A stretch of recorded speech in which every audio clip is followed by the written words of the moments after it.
কখন লোভে পরিণত হয়ে যায় তা কেউ বলতে পারে না। এবার তার পরিণাম কি হতে পারে তাও আমরা কেউ জানি না।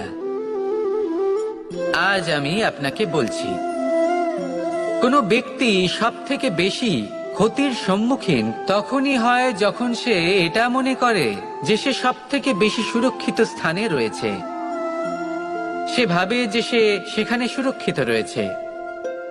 সে তখন অসাবধান হয়ে পড়ে, আর তখনই তাকে জীবনের সব থেকে বড় ক্ষতির সম্মুখীন হতে হয়।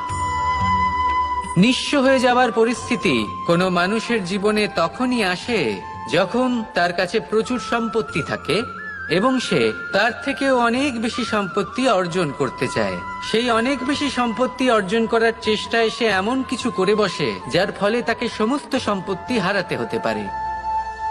একজন রচনাকার নিজেই নিজের প্রতিভা একদম শেষ করে দিতে পারে যখন সে অনেকগুলো কাজ নিজের কাঁধে নিয়ে নেয়। একটা গুরুত্বপূর্ণ কথা সবসময় মনে রাখবেন, আজ আপনি যেখানেই থাকুন না কেন, যেমনই যে কোনো স্থানেই থাকুন না কেন, এর পেছনে আপনার আকাঙ্ক্ষার একটা বিশাল ভূমিকা রয়েছে। কিন্তু মনে রাখবেন, আপনাকে শিখতে হবে যে কখন আর কিভাবে নিজের উচ্চাকাঙ্ক্ষাগুলিকে লাগাম পরাতে হবে, কারণ এটা অত্যন্ত আবশ্যক। তাই আসুন আর আমার সাথে ভালোবেসে বলুন, রাধা রাধা। মানুষ যখন কোনো শক্তি লাভ করে তখন সে নিজেকে বলশালী মনে করে। শক্তি লাভ করলেই তার মধ্যে অহংকার চলে আসে, অভিমান চলে আসে। তার কারণ হলো সে একটা সহজ কথা বুঝতেই পারে না। এই সব যা হচ্ছে সময়ের জন্য হচ্ছে। সময়ের থেকে বেশি বলশালী আর কেউ নেই। এই সময়ের জন্যই রাবণ ভক্তি দ্বারা কৈলাস পর্বত তুলে নিয়েছিলেন। আবার সেই সময়ের জন্যই, সেই কারণেই রাবণকে বধ হতে হলো। তার সাথে সাথে রাক্ষস কুলও ধ্বংস হয়েছিল এবং লঙ্কাও ভস্ম হয়ে গেছিল।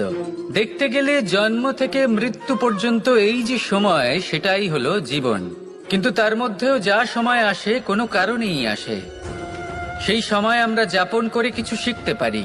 তাই আজ যে সময় আপনার হাতের কাছে আছে তাকে মুষ্টিবদ্ধ করে রাখুন, তাকে সামলে রাখুন, তাকে সংযত করে রাখুন, অনুভব করুন, তার থেকে কিছু শিখুন, তাকে কোনোভাবেই ব্যর্থ হতে দেবেন না। আর এটা জেনে রাখুন যে ভবিষ্যতে যা কিছু হতে পারে, যা কিছু হতে চলেছে, সেটা না আপনি জানেন আর না তা আপনার বশে রয়েছে। সেই জন্য আজ অহংকার বা অভিমান করে নিজের ভবিষ্যতের ক্ষতি করবেন না, সেই অনর্থ ঘটাবেন না। এটাই হলো সময়ের অর্থ। আসুন আমার সাথে ভালোবেসে বলুন, রাধা রাধা। আমরা সকলেই কামনা করি, আমরা সবাই সেটা প্রাপ্ত করতে চাই যা আজ পর্যন্ত কেউ প্রাপ্ত করেনি, সেটা পেতে চাই যা আজ পর্যন্ত কেউ পেতে পারেনি, সেটাই কাছে রাখতে চাই যা আজ পর্যন্ত কখনো আমরা পাইনি। এবার সেটা কিভাবে করা যেতে পারে? যদি আপনি সেটা প্রাপ্ত করতে চান যা আজ পর্যন্ত আপনি কখনো পাননি, তাহলে আপনাকে সেটা করে দেখাতে হবে যা আজ পর্যন্ত আপনি কখনো করেননি। সেই চেষ্টা করতে হবে যা আজ পর্যন্ত কখনো করেননি, সেই পরিশ্রম করতে হবে যা আজ পর্যন্ত কখনো করেননি। তবেই আপনি সেটা পাবেন যা আজ পর্যন্ত কখনো পাননি। কারণ যেমন বীজ বপন করবেন তেমনই অঙ্কুর আপনি লাভ করবেন। আসুন আর আমার সাথে ভালোবেসে বলুন, রাধা রাধা। কথায় আছে, যখন আপনি যুদ্ধক্ষেত্রে দাঁড়িয়ে তখন শত্রুকে পিঠ দেখিয়ে পালিয়ে যাওয়া বা পিছু হটে যাওয়া অত্যন্ত অনুচিত যুদ্ধনীতি হয়। কথায় আছে যে শ্রেষ্ঠ যুদ্ধ নীতি হলো সেটাই যেখানে আপনি অস্ত্র হাতে নিয়ে এগিয়ে যান, সাহসের সাথে যুদ্ধ করে শত্রুকে পরাস্ত করে ফিরে আসেন। আর সেটাই আমি করেছিলাম। তখন মহাভারত রচনা হয়েছিল, কারণ তখন ধর্ম রক্ষা করা আবশ্যক ছিল। কিন্তু এমনও একটা সময় ছিল যখন আমি যুদ্ধ থেকে পালিয়েছি, কারণ তখন প্রজাদের সুরক্ষা বেশি গুরুত্বপূর্ণ ছিল। আমার গায়ে যুদ্ধ বিমুখ হবার কলঙ্ক লাগিয়েছিল। কিন্তু ঠিক আছে, আমি সেটাই করেছিলাম যেটা প্রয়োজনীয় ছিল। শ্রীরামও লঙ্কা গিয়ে রাবণকে হত্যা করার পূর্বে 4 মাস ধরে অপেক্ষা করেছিলেন, অপেক্ষায় ছিলেন কবে সেই সেতু সম্পন্ন হবে। তারপরে গিয়ে রাবণকে পরাস্ত করলেন, তাকে বধ করলেন। জীবনে কখনো কখনো থেমে যাওয়া বা পিছু হটে যাওয়া কার্যকর হতে পারে। এটা প্রত্যেক সময়ের উপরে নির্ভর করে। শত্রু যে কেউ হতে পারে, যখন খুশি আক্রমণ করতে পারে। কোনো মানুষ হতে পারে, আবার কোনো দানবও হতে পারে। আমাদের নিজেদের মানসিকতা হতে পারে, কোনো অসুখ হতে পারে, মহামারীও হতে পারে। সেক্ষেত্রে সেটাই করুন যেটা উচিত মনে হয়। দেখুন, প্রত্যেকবার নারায়ণ তো আপনাকে সাহায্য করতে আসবেন না। অনেক সময় মানুষকে নিজেকেই সেই বাধার সম্মুখীন হয়ে তাকে পরাস্ত করতে হয়। আর এমনিতেও কথায় আছে যে প্রত্যেক নরের মধ্যে নারায়ণ আছেন। তাই অন্তরের নারায়ণকে জাগ্রত করুন, আর যা সমস্যা আছে তাকে সমাপ্ত করে ফেলুন, তা সে যতই পিছু হটে করতে হোক না কেন। আসুন আর আমার সাথে ভালোবেসে বলুন, রাধা রাধা। ব্যায়াম, এই শব্দ আমরা সকলে শুনেছি, আর এটা সারা জীবন আমাদের সাথেই থাকে কোনো না কোনো রূপে। যখন আমরা জন্মগ্রহণ করি, চলতে শিখি, প্রথমে আমরা হামাগুড়ি দিয়ে চলি, পরে চলতে চেষ্টা করি কিন্তু পড়ে যাই। তখন আমাদের বাড়ির গুরুজনেরা আমাদের আটকান না। ওনারা মনে করেন এইভাবেই আমাদের সন্তান চলতে শিখবে, এইভাবেই তার পা আরো মজবুত হবে, যা অত্যন্ত গুরুত্বপূর্ণ। এইবার জীবনকালে যতই আমরা এগোতে থাকি, এই ব্যায়াম বিভিন্ন রূপে আমাদের সাথেই থাকে। কিন্তু আপনি কি জানেন যে এই ব্যায়ামের তাৎপর্য আসলে কি? আপনি কি জানেন এই ব্যায়ামের মর্ম আসলে কি? যখনই আমরা এই ব্যায়াম করি, আমাদের শরীরের মাংসপেশি ক্ষয় হয়। প্রথমে তা ক্ষয় হয়, তারপর আবার তা নির্মিত হয়। আরো শ্রেষ্ঠ, আরো শক্তিশালী মাংসপেশি আমরা লাভ করি। অর্থাৎ এই ব্যায়াম হলো সৃজনের বিজ্ঞান। এই ব্যায়াম আমাদের জন্য অত্যন্ত আবশ্যক। সেই জন্য জীবনে যখনই কোনো কিছু নষ্ট হয়ে যায়, চলে যায়, তখন হতাশ হয়ে পড়বেন না, তাকে পুনর্নির্মাণ করার চেষ্টা করবেন। আর এই শিক্ষা আমরা লাভ করি পাখিদের থেকে।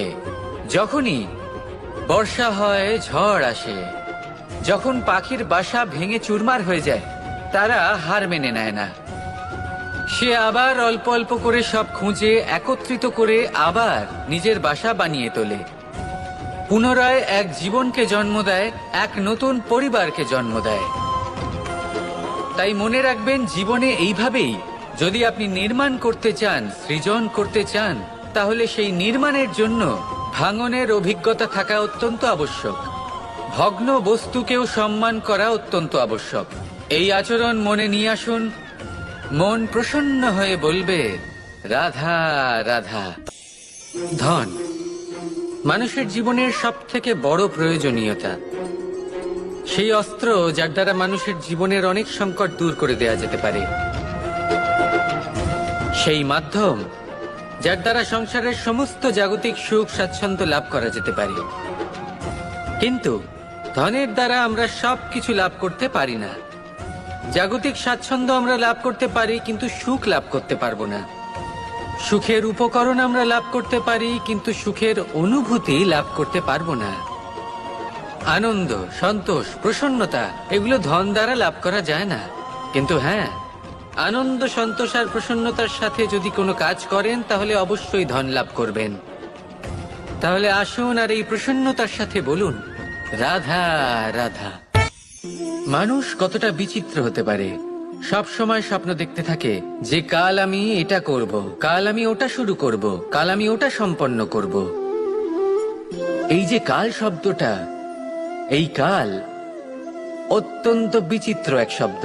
আমরা সবসময় এটাকে আসতে দেখতে পাই, কিন্তু এটা আসাতে বর্তমানে পরিণত হয়। আবার আজ নতুন কাল দেখতে পাই, তার জন্য অপেক্ষা করি, যখন সেটা সামনে আসে বর্তমানে পরিণত হয়। এই কাল সবসময় একটা মিথ্যে সান্ত্বনা দেয় যে সে আসছে, কিন্তু সে কখনোই আসে না। যেটা আপনার হাতে রয়েছে তা হলো আজ, বর্তমান। তাই যা করার আছে, যা সম্পন্ন করতে চান, যা শুরু করতে চান, আজ করুন, বর্তমানে করুন। কারণ আজ আপনি যা করবেন সেটাই আপনার ভবিষ্যৎ নির্ধারিত করবে।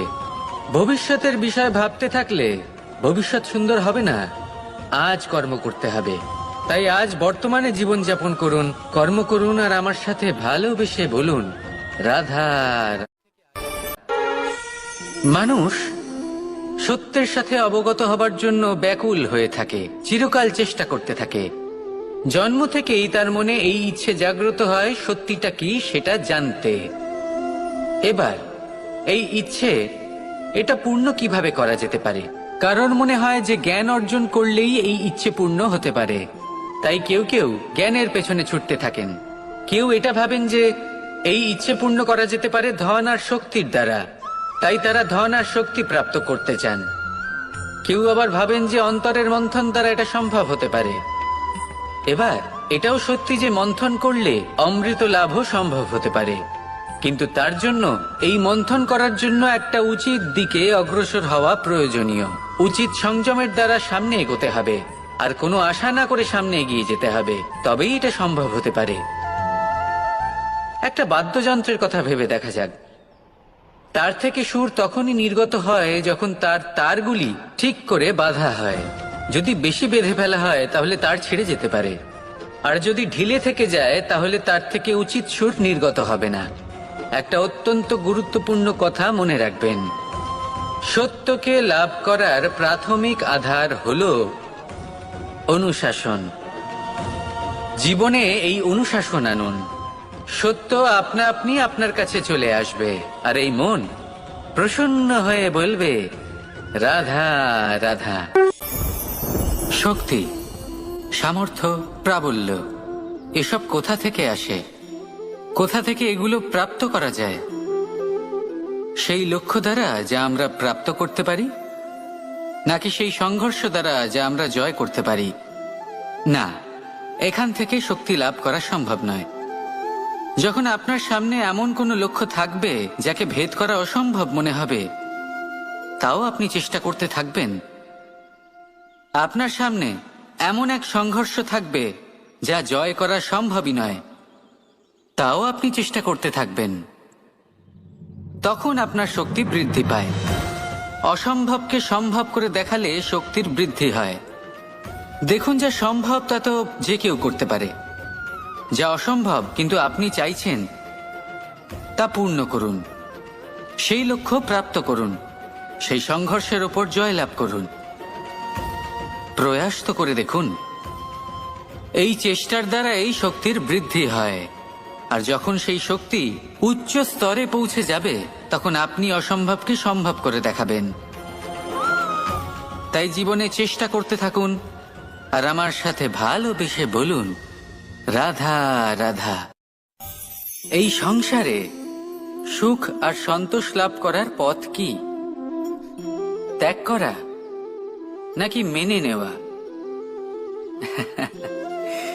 এটা হলো একটা ধাঁধার সমান, আর যে বুঝতে পারে তার কাছে এক মিত্রের সমান।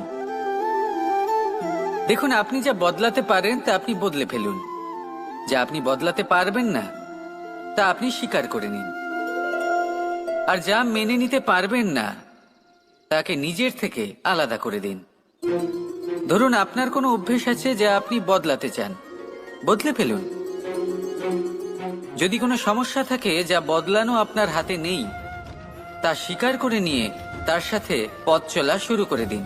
যদি কোনো আবেগ থাকে, পরিস্থিতি থাকে বা কোনো বস্তু থাকে যা আপনি মানতেই পারছেন না, কোনোদিনও মানতে পারবেন না, তাকে নিজের থেকে আলাদা করে দিন।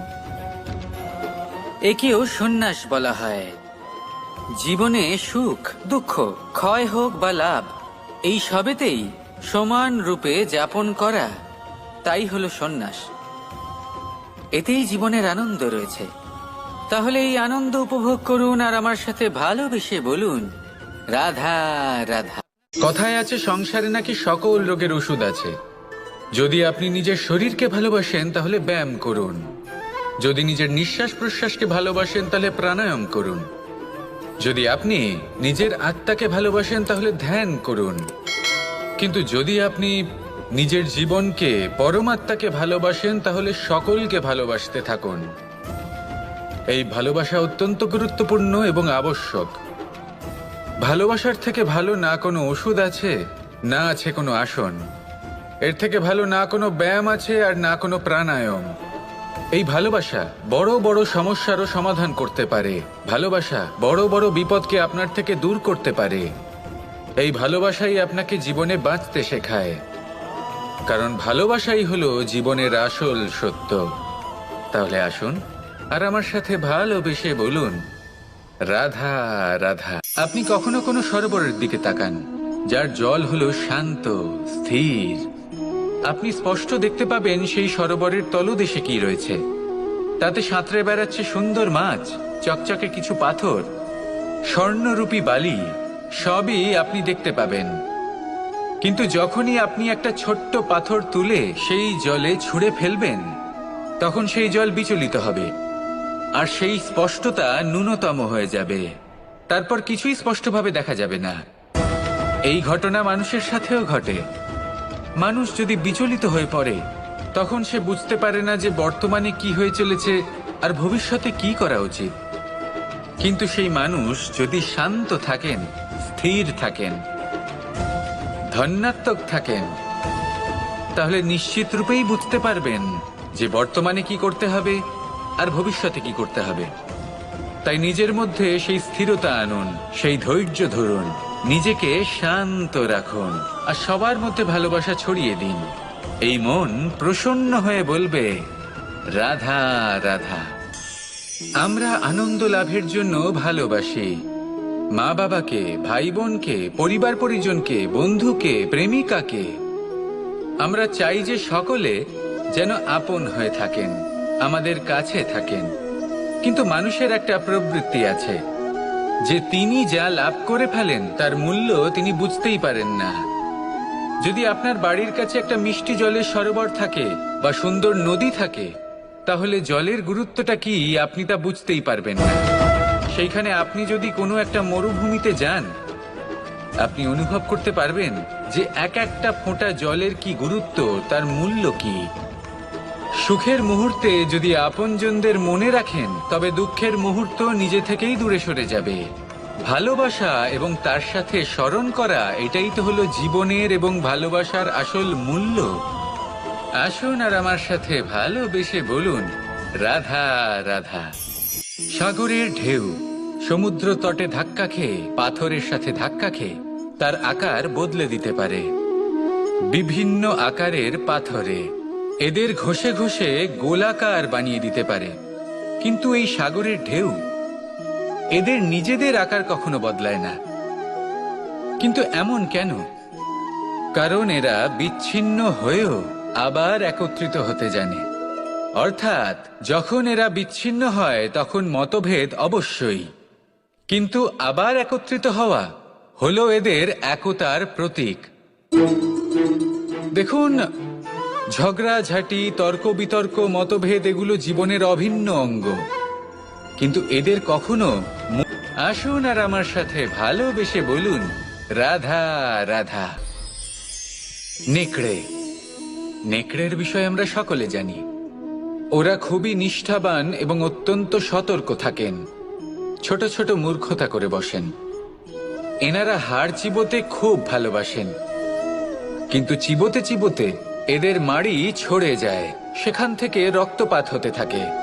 সেই রক্ত ওনারা পান করেন আর ওনাদের মনে হয় এই রক্ত হাড় থেকেই পাচ্ছেন। ওনারা ভাবেন যে এই হাড় চিবিয়ে আমরা আনন্দ লাভ করছি, কিন্তু আসল সত্য হলো এটাই যে ওনারা নিজেদেরই ক্ষতি করছেন। আমরা মানুষ, আমাদের সাথেও এমনটাই হয়।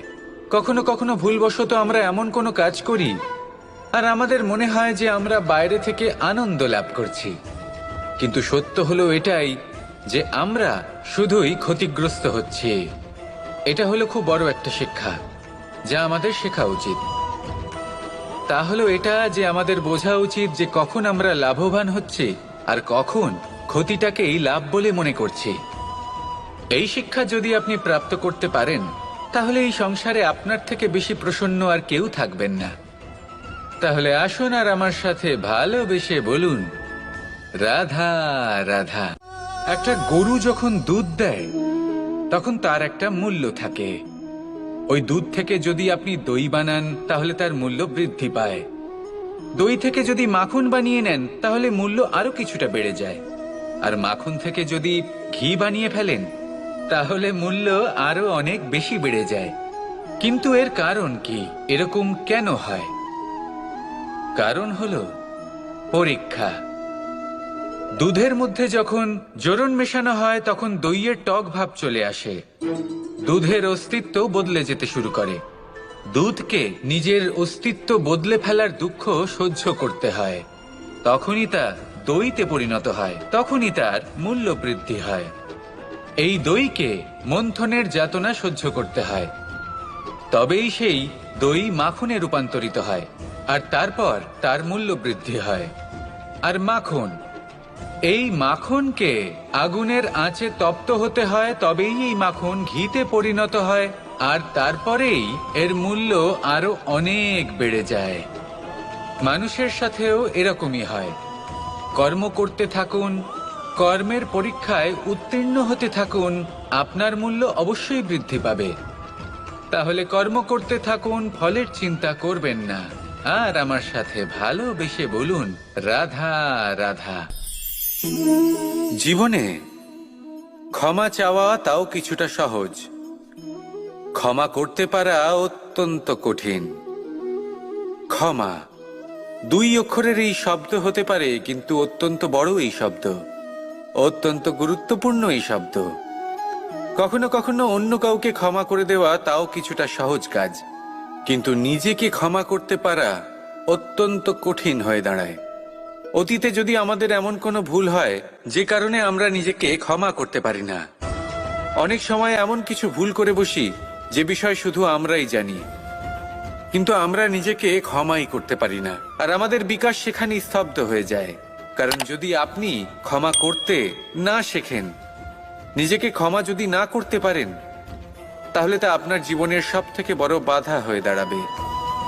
সেই জন্য জীবনে অবশ্যই শিখুন যে কিভাবে নিজেকে ক্ষমা করতে হয়, আর শিখুন যে আগের করা ভুল আবার কি করে না করা যেতে পারে। এই মন হালকা হবে আর প্রসন্ন হয়ে বলবে রাধা রাধা।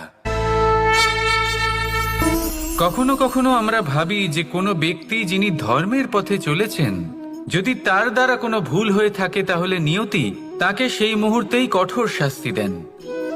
কিন্তু সেই সব মানুষ যারা সংসারের সবথেকে বড় অধর্মী, বহু নিকৃষ্ট মানের কাজ করেন, তাদের নিয়তি অনেক সুযোগ দেন। তাদের নিয়তি এরকম কঠোর প্রহার করেন না। এই ভাবনা কখনো না কখনো মনে আসেই। ভেবে দেখুন কেন? আসলে জীবনকে বেশিরভাগ মানুষ একভাবেই দেখে থাকেন, বিভিন্ন স্তরে একে দেখা উচিত। এবার আপনি বলুন, এই সংসারে কোনো অধর্মী কখনো প্রেরণার উৎস হতে পারেন? কখনোই নয়। যে মানুষ নিজের আত্মাকে মলিন করে ফেলেছেন, তিনি এই সংসারকে কিভাবে প্রেরণা যোগাবেন? উনি নিজেই বুঝতে পারেন না কোনটা করা উচিত, ধর্ম কোনটা। তাই নিয়তি তাকে একটা সুযোগ দেন, এটা বোঝার সুযোগ দেন যে কোনটা উচিত, কোনটা ধর্ম। সুযোগ দেন নিজের বিবেক জাগিয়ে তোলার, তাকে সুযোগ দেন নিজের অন্তরাত্মার ডাক শোনার। যখন তাতেও কাজ হয় না, তখন নিয়তির কাছে একটাই পথ বাকি থাকে, আর তা হলো মহাবিনাশ। মহাবিনাশ হয়তো দেরিতেই আসতে পারে, কিন্তু তা অবশ্যই আসবে। আর যখন মহাবিনাশ আসে, তখন মহাবিনাশের যন্ত্রণা সমগ্র মানব জীবনের যন্ত্রণার থেকে অনেক বেশি হয়। এই কথাটা সবসময় মনে রাখবেন। আর অন্যদিকে যে মানুষ ধর্মের পথে চলছেন, তার দ্বারা যদি কোনো ভুল হয়ে থাকে, তখন নিয়তি তার পরীক্ষা নেন। কিছুক্ষণের জন্য মানুষের মনে হতে পারে নিয়তি তাকে কঠোর শাস্তি দিয়েছেন, কিন্তু সময়ের সাথে আমরা সবাই দেখি যে যখন সেই মানুষ সেই পরীক্ষায় উত্তীর্ণ হন, এই সমস্ত সংসারের জন্য প্রেরণার উৎস হয়ে ওঠেন। অর্থাৎ নিয়তি প্রত্যেক মানুষকে তার কর্ম অনুসারে উচিত ফলও দেন, উচিত শাস্তিও দেন। পার্থক্য হলো শুধুমাত্র সময় আর আপনার দৃষ্টিভঙ্গির। তাই ধর্মের পথে চলুন আর আমার সাথে ভালোবেসে বলুন রাধা রাধা। আমাদের জীবনে অত্যন্ত গুরুত্বপূর্ণ একটা আশা বসবাস করে বিশ্বাসের রূপে। বিশ্বাস যা আমরা ঈশ্বরের ওপর করি, ভাগ্য প্রারব্ধের ওপর করি, নিয়তির ওপর করি। যখনই ভালো কিছু হয় আমরা বলি এ হলো ঈশ্বরের দয়া, যখন খারাপ কিছু হয় আমরা বলি এ হলো ঈশ্বরের মায়া। কখনো ঈশ্বর বা ভাগ্য বা প্রারব্ধ বা নিয়তি। আপনি নিজে কোথায় তা কখনো ভেবেছেন? আপনি বিশ্বাস করছেন ঈশ্বরের উপর, প্রারব্ধের উপর, কখনো নিজের উপর করেছেন?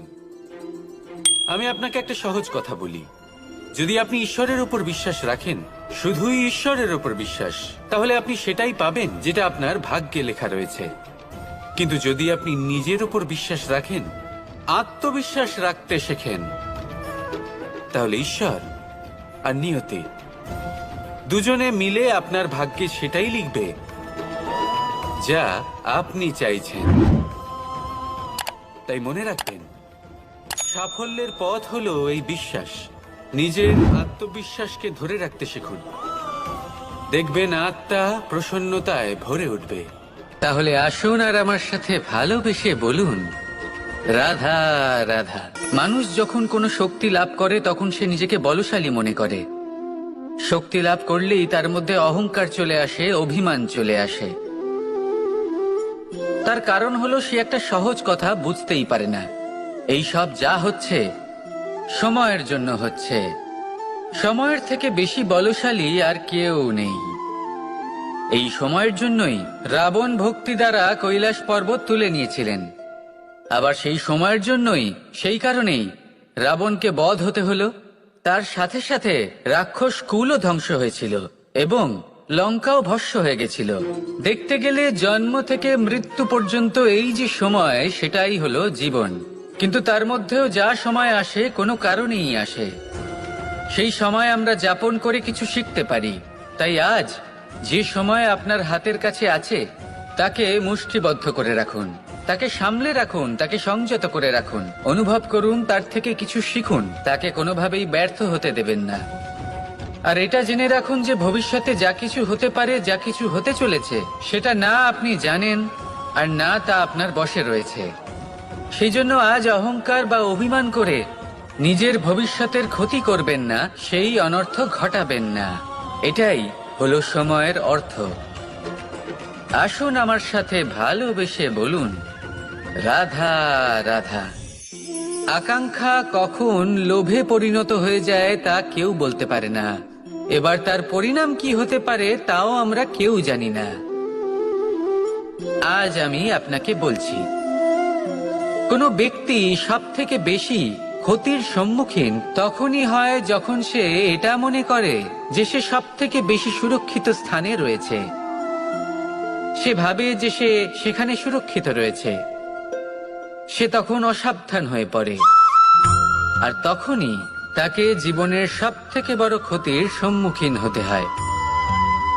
নিঃস্ব হয়ে যাওয়ার পরিস্থিতি কোনো মানুষের জীবনে তখনই আসে যখন তার কাছে প্রচুর সম্পত্তি থাকে এবং সে তার থেকেও অনেক বেশি সম্পত্তি অর্জন করতে চায়।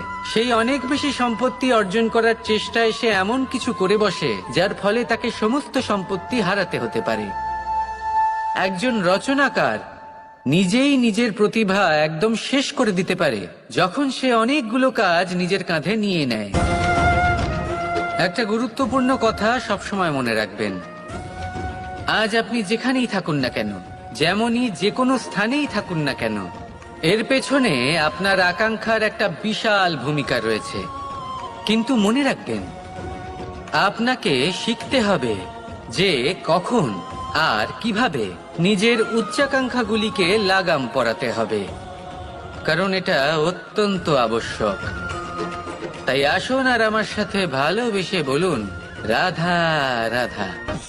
ব্যায়াম, এই শব্দ আমরা সকলে শুনেছি, আর এটা সারা জীবন আমাদের সাথেই থাকে কোনো না কোনো রূপে। যখন আমরা জন্মগ্রহণ করি, চলতে শিখি, প্রথমে আমরা হামাগুড়ি দিয়ে চলি, পরে চলতে চেষ্টা করি কিন্তু পড়ে যাই। তখন আমাদের বাড়ির গুরুজনেরা আমাদের আটকান না। ওনারা মনে করেন এইভাবেই আমাদের সন্তান চলতে শিখবে, এইভাবেই তার পা আরো মজবুত হবে, যা অত্যন্ত গুরুত্বপূর্ণ। এইবার জীবনকালে যতই আমরা এগোতে থাকি, এই ব্যায়াম বিভিন্ন রূপে আমাদের সাথেই থাকে।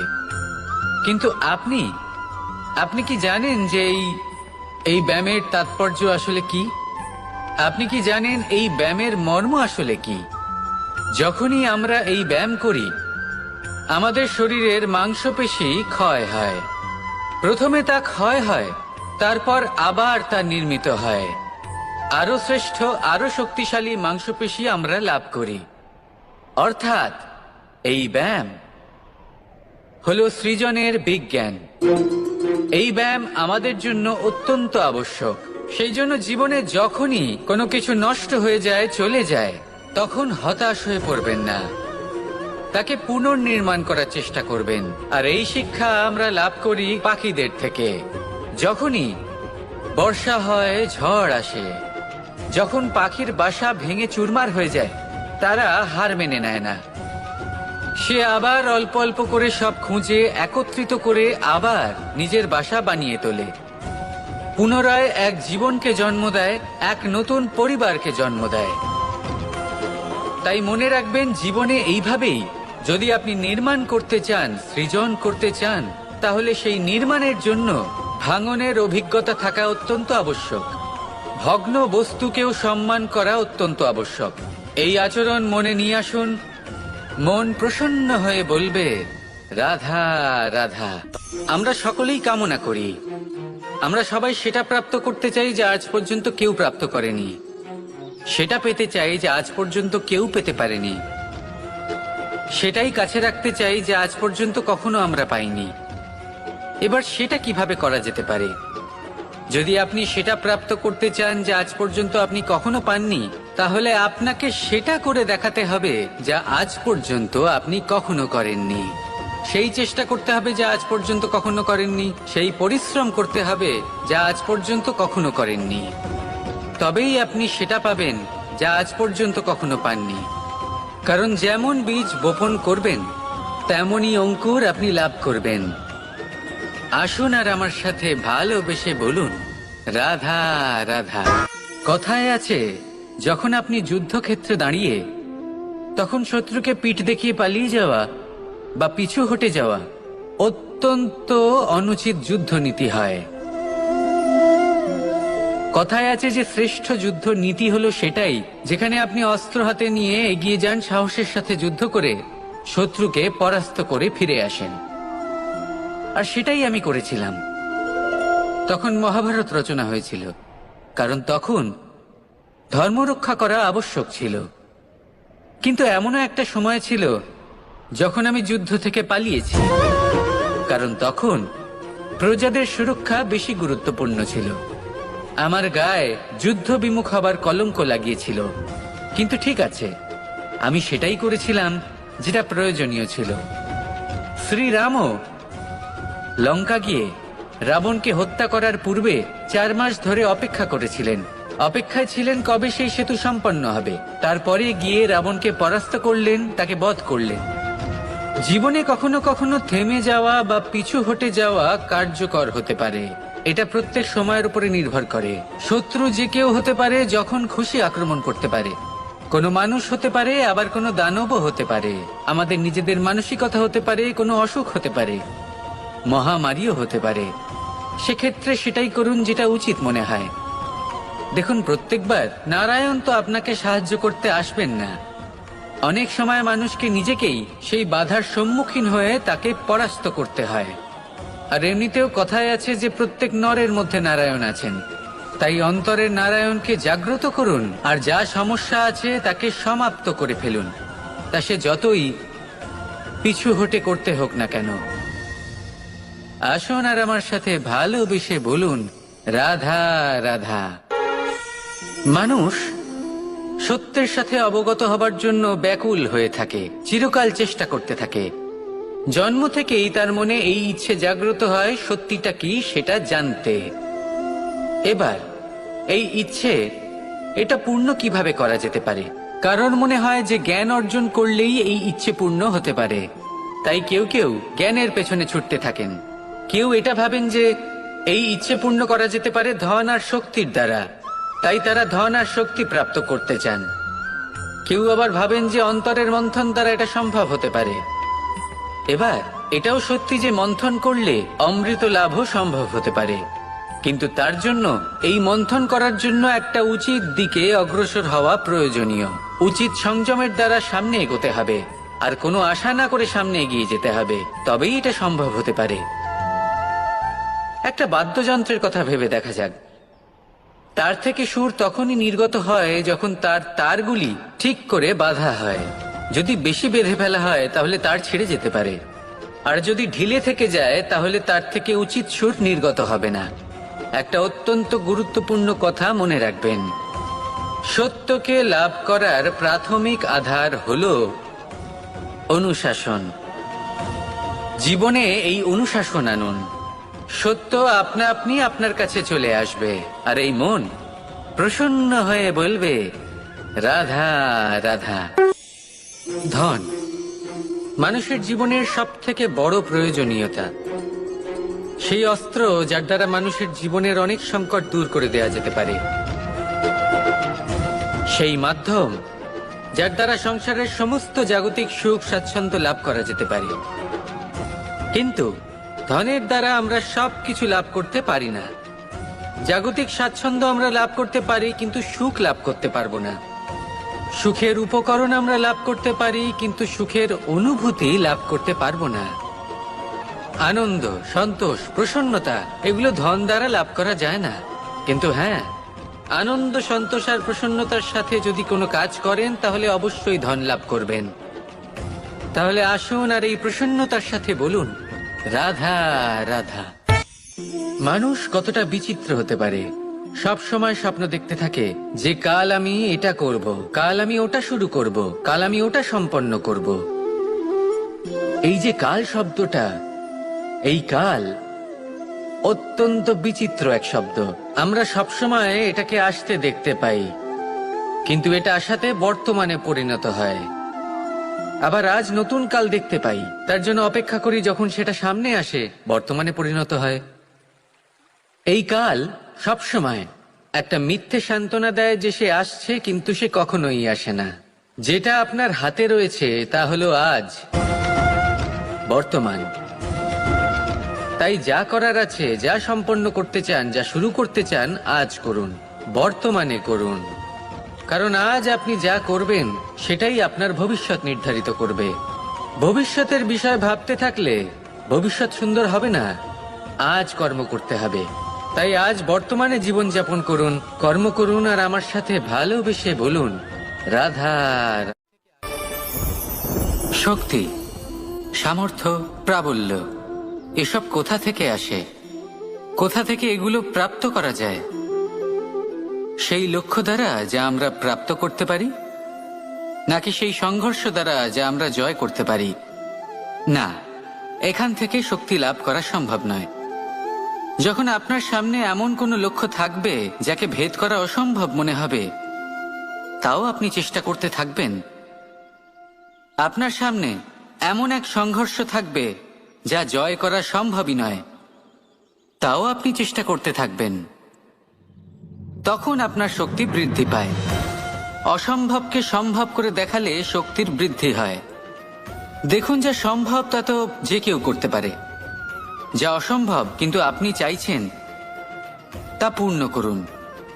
সেই লক্ষ্য প্রাপ্ত করুন, সেই সংঘর্ষের ওপর জয়লাভ করুন। প্রয়াস তো করে দেখুন।